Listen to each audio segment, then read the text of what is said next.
Let's review the school book example of tolerance chains. How to set up the tolerance stack for 3 boxes in a cradle.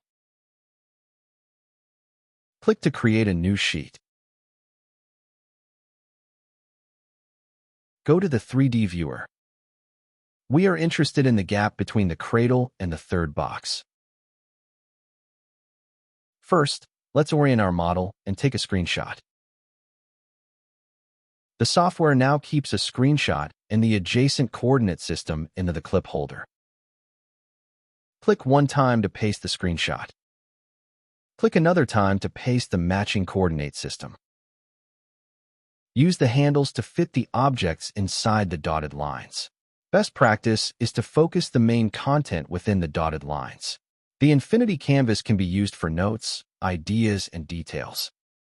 Let's start with adding some helping lines. Best practice is to not have lines, arrows, and text on top of illustrations, just like you would do it for a 2D drawing. You can always adjust the lines by dragging in the handles. Let's indicate the point of interest. The point of interest snap to the help lines. We use the tolerance pathfinder to help us determine the stack. In this case, it is pretty straightforward. We select Part A and Part B, corresponding to the stated point of interest, and select the degree of freedom. In this case, we are interested in the chain in the Z direction. One path is identified. Click to select. Looks good. We let the system help us with defining the parameters. For rows are automatically generated in the parameter list, each parameter preloaded with helpful information. To complete the tolerance chain, we start at one side of the point of interest and work our way until we meet the other side. The first part should be designated A to match the blue part and the pre-allocated parameter. The second box should be designated B to match the parameter from the list with the yellow part. The third box should be matched with the C parameter.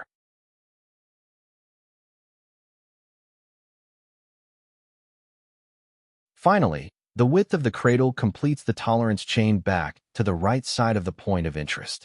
We match this arrow with the D parameter. Let's add descriptions and values to each parameter. We can either put in values directly or load them from a database. In this case, we will type in new information. Let's describe parameter A as the width of the blue part. We specify a value of 33 and assign a tolerance class of IT 14. The symmetric tolerance is automatically computed.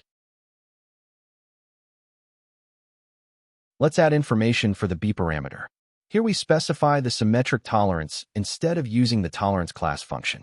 Note that the corresponding tolerance class is now computed. A high number reflects a less strict tolerance than a low number. We add data for the C parameter as well.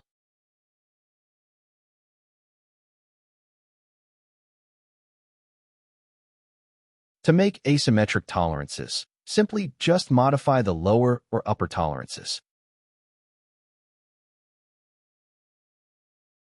We add information for the last parameter. Note that for the same IT class of IT 14 for parameter A and parameter D, the corresponding tolerance is not the same. It scales with the size of the dimension. Click Save to store the inputs. The transfer function, the expression for the gap, can be automatically derived by a single click. We see that the computed mean value is negative. This doesn't seem right. Correct this by changing the positive orientation by clicking the orientation arrow. Update the transfer function by clicking the FX button. This looks better. The nominal value for the gap is 0.8 millimeters. The lower worst case is minus 1.03, and the upper value 2.63. Let's define our requirements. Let's say the requirement is that there should always be clearance.